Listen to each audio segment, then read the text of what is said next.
अक्सर महिलाओं के भावनात्मक पहलू पर ज़्यादा बात होती है, लेकिन इनकी आर्थिक मजबूती की कहानी अक्सर दब जाती है।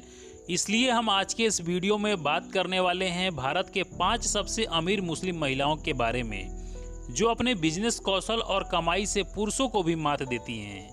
ये महिलाएं बाकी महिलाओं के लिए आकर्षण ही नहीं बल्कि प्रेरणा का स्रोत भी हैं। तो आइए हम इन 5 महिलाओं से आपको रूबरू कराते हैं और वीडियो शुरू करते हैं। लेकिन वीडियो शुरू करने से पहले हमारी आपसे रिक्वेस्ट है, यदि आप हमारे इस चैनल पर नए आए हैं तो चैनल को सब्सक्राइब कर लीजिएगा, क्योंकि हमारे इस चैनल पर इसी तरह की वीडियो आती रहती है। तो दोस्तों, पहले नंबर पर हैं फराह मलिक, जो मेट्रो शूज कंपनी की मालकिन है। इनके पिता का नाम मलिक तेजानी है और फराह मलिक के पिता ने ही मेट्रो शूज कंपनी की शुरुआत की थी। इनके पिता मलिक तेजानी एक जूता विक्रेता थे, जो मुंबई के कोलाबा में एक स्टोर में काम करते थे। लेकिन जब भारत आज़ाद हुआ तो विभाजन के संकट के कारण दुकान के मालिक को भारत छोड़ना पड़ा। उस वक्त मलिक तेजानी के पास स्टोर संभालने का एक अच्छा विकल्प था। तब उन्होंने लोगों से कर्ज लिया और स्टोर खरीदा।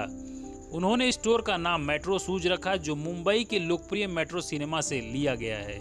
आज मेट्रो ब्रांड्स भारत में सबसे प्रसिद्ध फुटवियर ब्रांडों में से एक है, जो पुरुषों, महिलाओं और बच्चों के लिए विभिन्न श्रेणियों में बिक्री करता है। यह ब्रांड सालाना 1411 करोड़ रुपए का कारोबार करता है और भारत के 128 शहरों में 550 से भी अधिक स्टोर का नेटवर्क है। दूसरे नंबर पर हैं समीना वजीर अली, जो फार्मा कंपनी सिप्ला की वाइस प्रेसिडेंट हैं। तीसरे नंबर पर हैं बीना शाह, जो एक दवा कंपनी सिग्नेट फार्मा की मालकिन हैं। चौथे नंबर पर हैं अर्शिया अल्लाफ, जो भारत की 3 बड़ी प्राइवेट कंपनियों की मालकिन हैं।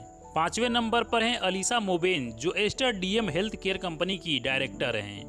दोस्तों, यह जानकारी आपको कैसी लगी मुझे कमेंट करके बताइएगा, और अच्छी लगी हो तो वीडियो को लाइक करिएगा, चैनल को सब्सक्राइब करिएगा और ज़्यादा से ज़्यादा लोगों के बीच में शेयर करिएगा।